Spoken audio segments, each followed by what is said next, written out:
ಎಂದು ನಮಗೆ ಈ ಆಹಾರವನ್ನು ಕೊಟ್ಟಿದ್ದಕ್ಕೆ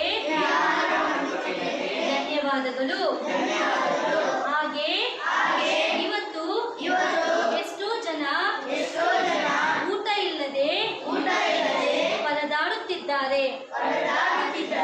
ಅಂಥದ್ದಲ್ಲಿ ನಮಗೆ ಈ ಶ್ರುತಿಕಾ ಟ್ರಸ್ಟ್ ಅಲ್ಲಿ ನಮಗೆ ಆಹಾರ ಇರೋದಕ್ಕೆ ಧನ್ಯವಾದಗಳು. ದೇವರೇ, ಈ ಆಹಾರವನ್ನು ನೀವು ಆಶೀರ್ವದಿಸಿರಿ.